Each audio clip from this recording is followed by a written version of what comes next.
Olá, meus queridos irmãos, amigos, vocês que nos acompanham nas redes sociais. Estamos dando, continuidade a esse estudo sobre a oração. E eu gostaria de convidar você a abrir a sua Bíblia no Evangelho de Mateus, no capítulo 6. Evangelho de Mateus, no capítulo 6, nós vamos ler os versículos de 9 a 13. E esses versículos, são assim a base da nossa fé cristã, da nossa oração. É a oração modelo do nosso Senhor Jesus Cristo, é a oração do Pai Nosso. Então, leiamos todos juntos aqui, Mateus capítulo 6, versículos de 9 a 13. Diz assim: Vocês orem assim: Pai nosso que estás nos céus, santificado seja o teu nome. Venha o teu reino, seja feita a tua vontade, assim na terra como nos céus. Dá-nos hoje o nosso pão de cada dia. Perdoa as nossas dívidas, assim como perdoamos aos nossos devedores.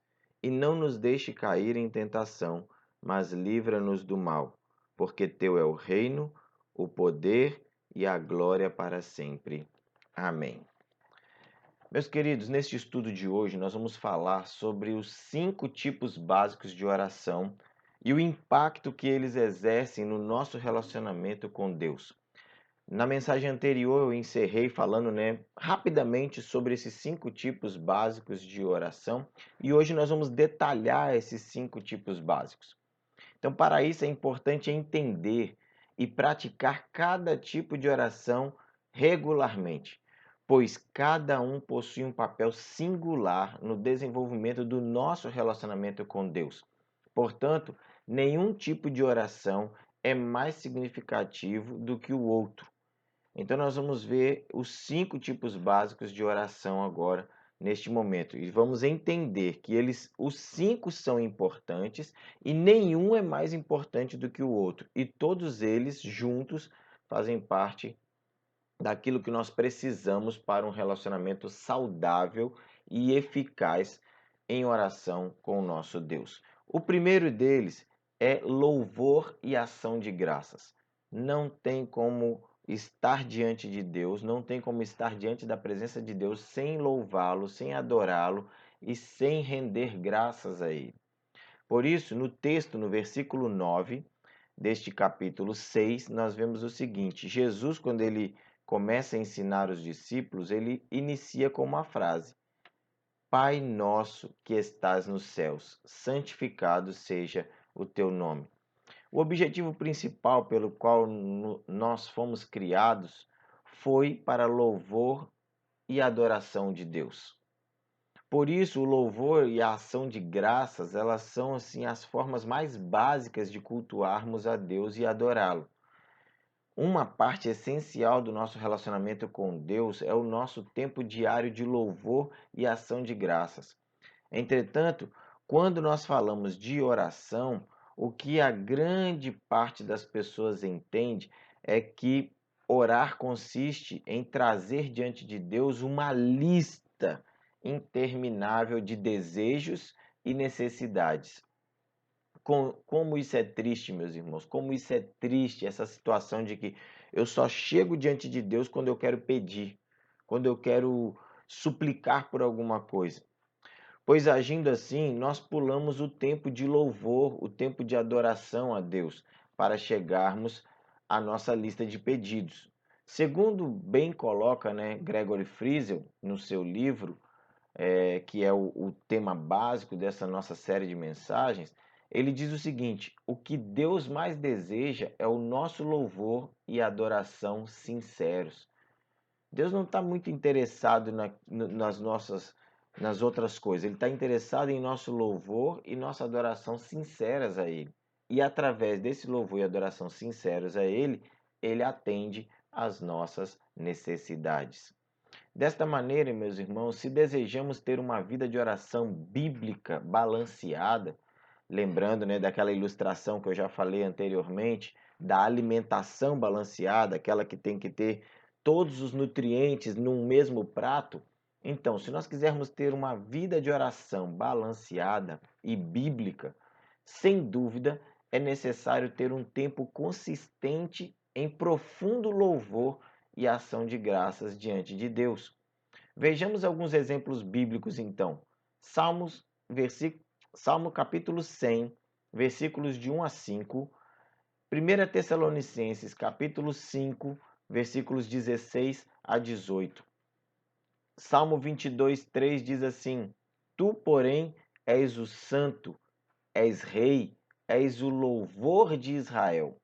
Ou ainda o Salmo 50, 23, que diz: Quem me oferece sua gratidão como sacrifício, honra-me, e eu mostrarei a salvação de Deus ao que anda nos seus caminhos.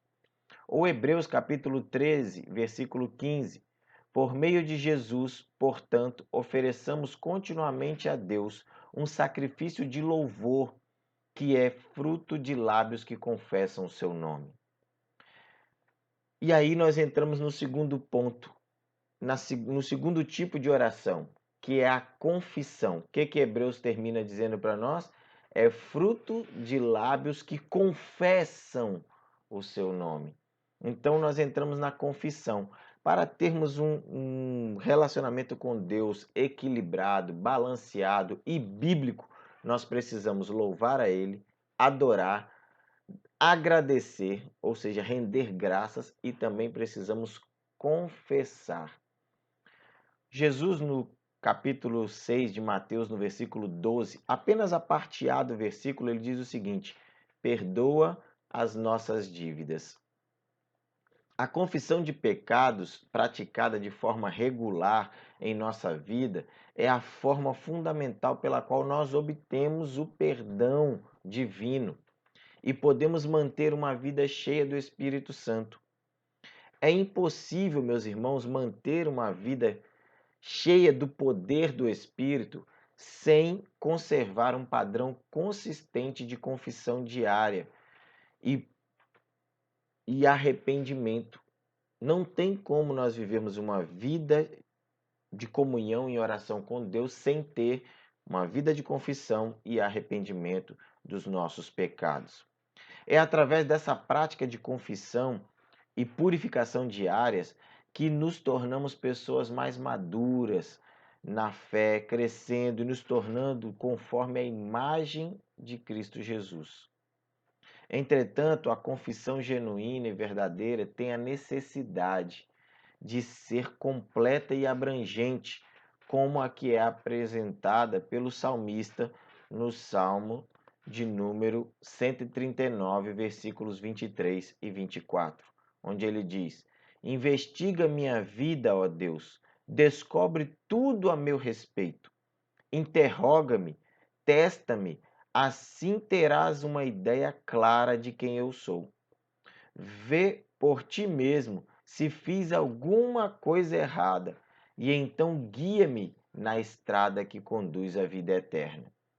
Eu peguei essa tradução da versão Bíblia na linguagem contemporânea, a mensagem, para mostrar para nós como que o salmista, expressou assim de forma tão profunda este sentimento de que Deus o investigasse, de que Deus o moldasse, de que Deus olhasse dentro dele se havia alguma coisa que o impedia de o adorar. O exemplo de Deus em nossa vida o exame de Deus em nossa vida implica, meus irmãos, claramente em um processo detalhado. Uma vida de oração bíblica balanceada, ela requer de nós que nós nos dispomos, que nós tenhamos um tempo diário e significativo de confissão. Somente assim Deus poderá encher-nos então com o seu Espírito e conceder-nos o poder, ou seja, o seu poder. É impossível para uma pessoa andar na plenitude de Deus, mantendo uma vida prática tão superficial de confissão e purificação. Vejamos alguns exemplos bíblicos então acerca da confissão. Você tem aí 2 Crônicas 7,14, segundo livro das Crônicas 7,14, Salmos 24, versículos de 3 a 5, Salmos 51, de 6 a 10, e você tem Mateus capítulo 5, versículo 23. Eu quero apresentar alguns textos para vocês. Provérbios 28:13 diz: Quem esconde os seus pecados não prospera, mas quem os confessa e os abandona encontra misericórdia. Ou então Salmo 66:18, que diz: Se eu acalentasse o pecado no coração, o Senhor não me ouviria. 1 João capítulo 1, versículo 9 diz: Se confessarmos os nossos pecados, ele é fiel e justo para nos perdoar os pecados e nos purificar de toda a injustiça. Mateus capítulo 6, versículo 14 diz: Pois se perdoarem as ofensas uns dos outros, o Pai Celestial também lhes perdoará. Aí, meus irmãos, depois de termos essa vida purificada, limpa e podermos nos achegar diante de Deus, nós podemos então fazer as nossas petições. Versículo 11 do capítulo 6 de Mateus diz: Dá-nos hoje o pão de cada dia. A petição, meus irmãos, é o tipo de oração mais comum em nosso meio e é aquela na qual apresentamos a Deus nossas necessidades e anseios. Deus conhece nossas lutas, nossas dificuldades, nossas necessidades e nossos anseios, e Ele deseja que venhamos a Ele com cada uma dessas preocupações, como apresentado em Mateus 11, verso 28 a 30, que ele diz, né? Vinde a mim todos vocês que estão cansados e sobrecarregados, e eu vos aliviarei. Neste texto, ele convida a todos que se sentem cansados e sobrecarregados, que se aproximem dele, pois ele dará alívio e descanso. Neste ponto, algo precisa ficar bem claro. Para sermos atendidos, é extremamente importante que o objetivo de nossas petições pessoais esteja de acordo com as prioridades que Deus tem para a nossa vida. Gregory Friesel faz uma observação interessante a esse respeito.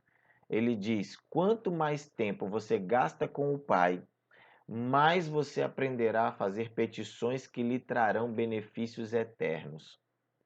Com base neste princípio, então, para ter uma vida de oração balanceada, suas petições pessoais devem estar baseadas nas Escrituras.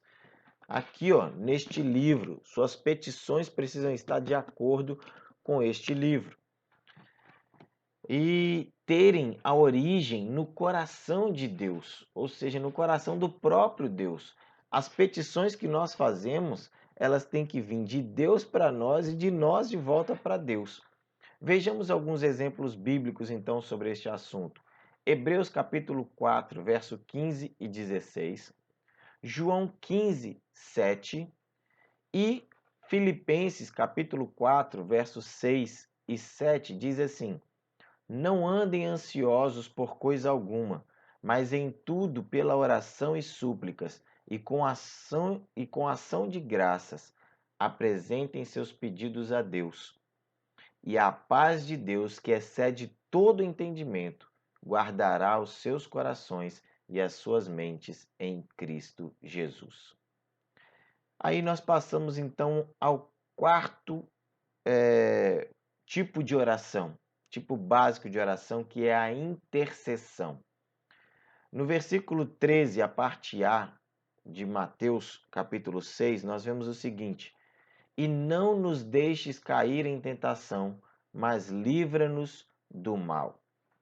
A intercessão, meus irmãos, é o tipo de oração com a qual o enfoque não são as minhas necessidades, mas sim as necessidades dos outros. Gênesis capítulo 20, versículos 22 a 23, nós encontramos algo extraordinário. Quando Abraão, ele se coloca ali diante de Deus clamando por Ló e sua família. Só que quando ele se coloca ali, ele começa a interrogar Deus e dizendo: Mas se houver 50 pessoas na cidade de Sodoma e Gomorra, o Senhor vai destruir a cidade? Deus fala: Não, Abraão, se houver 50 eu não destruo. Mas se houver, na verdade não é 50 pessoas, 50 justos. E aí ele fala: Mas se houver 40 justos, o Senhor vai destruir a cidade? E aí Deus fala: Não. E aí Abraão vai chegando até o número 10, quando ele fala: Se houver 10 justos naquela cidade, o Senhor vai destruir a cidade? E Deus fala: não, Abraão, por amor dos 10, eu não destruirei as cidades. E aí então Deus vai lá e salva uma família. 4 pessoas daquela cidade, daquela destruição. Tudo por causa da intercessão de um homem que se colocou ali diante de Deus, clamando por aquela família. Observe que o texto da oração modelo do Pai Nosso, ensinada por Jesus aos seus discípulos, no versículo 13, encontramos o pronome pessoal da primeira pessoa do plural, nós. E não nos deixe cair em tentação, mas livra-nos do mal. A oração aqui, meus irmãos, deixa a esfera do pessoal, do particular, do eu, do meu, e passa agora à esfera do coletivo, que é alcançar o próximo com as nossas orações e intercessões. Então, a oração agora ela sai de mim e ela começa a alcançar quem está à minha volta. Interceder por alguém é estar na brecha, como está descrito lá pelo profeta Ezequiel, no capítulo 22, versículo 30. Procurei entre eles um homem que erguesse o muro e se pusesse na brecha diante de mim em favor da terra, para que eu não a destruísse, mas não encontrei nenhum só. Neste caso, meus irmãos, a intercessão foi feita por uma nação inteira que se rebelou contra Deus. A oração de intercessão pode ser feita em favor de crente relapso ou afastado, como está lá em Êxodo, capítulo 32, verso 11 a 13, quando Moisés ali, ele intercede pela nação de Israel. A intercessão também ela é muito abrangente em seu campo. Ela pode ser utilizada em favor daqueles que se dedicam no serviço do Senhor, tais como pastores, missionários, evangelistas. Ela pode ser feita em favor dos que possuem necessidades físicas, seja espirituais, emocionais ou psicológicas. E principalmente ela deve ser feita em favor da salvação de perdidos, pois assim declara Gregory Friesel. Essa é a maneira fundamental pela qual Deus trabalha para salvá-los e encher de poder a igreja. Colossenses capítulo 4, versículos de 2 a 4, nós vamos encontrar algo a respeito, e 2 Tessalonicenses capítulo 3, versículo 1 também. Neste tópico, é importante destacar que Deus chamou todos os crentes, sem exceção, para o ministério da intercessão. Embora alguns apresentem um chamado especial, nenhum crente pode dizer que a intercessão não é sua praia. Todo crente tem o dever de praticar de forma regular, nem que seja os níveis mais básicos ali da intercessão, como recomendado por Paulo em 1 Timóteo capítulo 2, versículos 1 e 2. Infelizmente, meus irmãos, a intercessão é pouco praticada em nosso meio, porque requer que foquemos no que se encontra fora do nosso círculo imediato. Entretanto, ela é o tipo de oração crucial para alcançar os perdidos e renovar a igreja. Portanto, para se ter uma vida de oração biblicamente balanceada, devemos incluir a intercessão consistente por todas as questões do reino de Deus. Vejamos mais alguns exemplos bíblicos então sobre a intercessão. Tiago, capítulo 5, versículos de 13 a 16. 1 Samuel, capítulo 12, versículo 23, que diz: E longe de mim esteja pecar contra o Senhor, deixando de orar por vocês. Também lhes ensinarei o caminho que é bom e direito. O quinto e último modelo, de oração básica que nós temos é a meditação. Versículo 13, a parte B de Mateus 6 diz assim: Porque teu é o reino, o poder e a glória para sempre. Amém. Mas, pastor, o que o senhor quer dizer com isso? O que isso tem a ver com a meditação? A meditação, meus irmãos, é o ato de refletir na palavra de Deus e ouvir quietamente a sua voz. Gregory Friesel, ao incluir a meditação como tipo de oração, ele o faz por causa da sua definição básica pessoal do que seja a oração. Para ele, a oração é um relacionamento com Deus. Sendo assim, ela vai muito mais além do que um simples ritual ou disciplina. Desta maneira, se a oração é um relacionamento com Deus, como este pode ser equilibrado se só uma das partes se expressa, se só uma das partes fala? Como Friesel mesmo declara, num relacionamento saudável, a comunicação deve ser uma via de duas mãos. Ok? Então, como a meditação se aplicaria na prática, na nossa vida? Na oração, o momento da meditação, meus irmãos, é aquele período em que você reflete sobre o que leu nas Escrituras e nas impressões que Deus lhe deu sobre o texto. Ao meditarmos, isso nos capacita a experimentar um relacionamento pessoal e íntimo com Deus. Quando Jesus declara para nós no texto, porque teu é o reino, o poder e a glória para sempre, ele está meditando naquilo que ele acabou de dizer anteriormente. Porque tudo aquilo que aconteceria anteriormente só seria possível porque quem é o dono do reino? A quem é dado o poder e a glória? A Deus, para todo sempre. E aí vem o amém, que é a confirmação, né? Assim seja feita a vontade de Deus. Então, tudo só acontece na nossa vida se nós reconhecermos quem é o dono do reino, quem tem o poder sobre todas as coisas e quem merece a glória da nossa adoração. Na oração do Pai Nosso, meus irmãos, ao recitar esta parte final, Jesus ele está refletindo sobre o que diz as Escrituras, lá em Salmo 24, versículo 1. Do Senhor é a terra e tudo o que nela existe, o mundo e os que nela vivem. Ou seja, todas as coisas pertencem a Deus e, se for da sua vontade, isso é o que representa o amém no final do texto. Todas as coisas pertencem a Deus e, se for da sua vontade, as coisas acontecerão. Ele atenderá ao que foi pedido nos versículos anteriores da oração. Então, é isso que Jesus está dizendo para nós. Ó, eu preciso entender que eu pedi, eu solicitei, eu falei, mas se o dono de todas as coisas não quiser, eu não receberei. Mas se ele quiser, assim será feito, ou seja, seja feita a vontade dele, desse Deus Todo-Poderoso. Gregory Friesel ainda diz o seguinte: quando oramos, nós falamos com Deus, mas quando meditamos, é Deus quem fala conosco. A meditação leva-nos a sair da superficialidade de nossas orações e a aprofundarmos no relacionamento com Deus. Comentando então sobre este assunto, Richard Foster, ele diz o seguinte: a superficialidade é a maldição de nossos dias.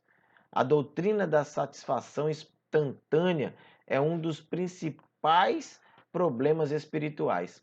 A necessidade desesperadora, a necessidade desesperadora hoje em dia não é um número maior de pessoas inteligentes ou bem dotadas, mas sim de pessoas profundas. O mal do nosso tempo, meus irmãos, é a pressa, é a atividade demasiada dos nossos dias. É o ativismo. As pessoas estão sempre envolvidas em muitos afazeres. Vivemos na era do fast food. Queremos as coisas sempre de forma muito rápida e esta agitação tem tirado a profundidade dos nossos relacionamentos, seja pessoais, interpessoais e com Deus. Isso tem refletido em nosso tempo a sós com Deus. Para orar, meus irmãos, é preciso parar e estarmos e entrarmos, né, em tempo, encontrarmos tempo em nossa agenda para isso. Nós precisamos parar e não estamos encontrando esse tempo para Deus em nossos relacionamentos, em nossa agenda. pois andamos ansiosos com muitas coisas. Sobre isso, Charles Swindoll faz o seguinte comentário: temos de aprender de novo a pensar em profundidade, a prestar culto de uma maneira significativa, a meditar sem pressa alguma. Por isso é tão importante que aquietemos o nosso coração, pois Deus não se encontra na agitação, mas na calmaria, como está lá em 1 Reis, capítulo 19, versos de 11 a 13. Deus fala mais com aqueles que aquietam seu coração para ouvi-lo. Jeremias 29, 13 diz: vocês me procurarão e me acharão quando me procurarem de todo o coração. Portanto, ouvir a Deus é a chave de ter uma vida de oração eficaz, o que nos leva a entender que toda oração genuína começa com o próprio Deus. Pois, afinal, oração não é falarmos para Deus o que ele tem que fazer, mas sim descobrir o que Deus quer que façamos e nos juntarmos a ele como seus colaboradores. Vejamos alguns exemplos bíblicos então sobre a meditação. Nós temos Salmo 63, versículo 6, 77, 12, 143, 5. E temos 1 João capítulo 5, verso 14 e 15. Também temos Salmos capítulo 1, versículo 2, que diz: ao contrário, sua satisfação está na lei do Senhor, e nessa lei medita dia e noite. Salmo 119, 15. Meditarei nos teus preceitos e darei atenção às suas veredas. Ou Salmo 119, 148. Fico acordado nas vigílias da noite para meditar nas tuas promessas. Porque todos os tipos de oração são essenciais. Esses 5 tipos de oração eles são importantes para estarem intimamente ligados, como demonstramos na oração modelo ensinada pelo próprio Cristo. Cada tipo descrito aqui, meus irmãos, tem o propósito de desenvolver um aspecto particular de seu relacionamento com Deus. O que acontece, infelizmente, é que muitas pessoas não enxergam a oração como um meio seguro de obter suas necessidades e anseios supridos. Por essa razão, os diferentes tipos de oração foram dados por Deus com a finalidade de desenvolver um relacionamento saudável com Ele. Portanto, você deve ter percebido que uma vida de oração biblicamente balanceada não acontece por acaso. Para que haja um crescimento na prática da oração, o crente precisa entender 2 coisas. Primeiro, é preciso entender que todos os 5 tipos de oração devem ser uma parte significativa da oração diária. E segundo, é preciso fazer um compromisso de buscar crescimento nos vários tipos de oração. Assim, é impossível para alguém experimentar os 5 tipos de oração básico se essa pessoa gasta somente 4 ou 5 minutos de oração diária.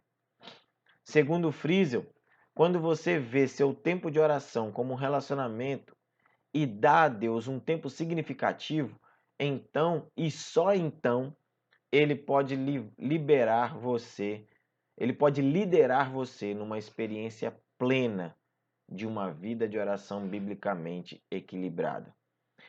A graça de Deus é mais do que suficiente para você desenvolver uma vida poderosa de oração. Nosso Deus é tão maravilhosamente paciente e gracioso que irá encontrá-lo onde você está e o guiará a níveis mais profundos de oração. Concluindo então, meus irmãos, amigos, o objetivo final de Deus é que seus filhos sejam poderosos na oração.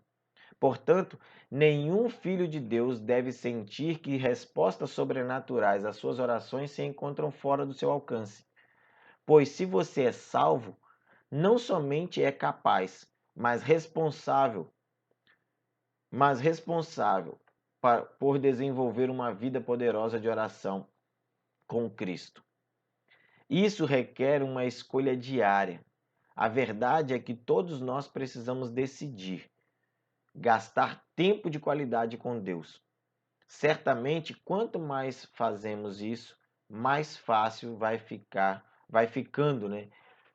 Mas Satanás nunca deixará de tentar nos fazer negligenciar o tempo de oração. Desta maneira, se você está realmente disposto para separar um tempo diário em oração, nada poderá impedir que você tenha uma vida poderosa de oração. Parece difícil, mas não desanime. Este é um processo natural e necessário. Só tenho em mente que com Deus tudo é possível. Que tal então começarmos a buscar hoje uma vida poderosa de oração? Que tal então começarmos a colocar em prática hoje esses 5 tipos básicos de oração?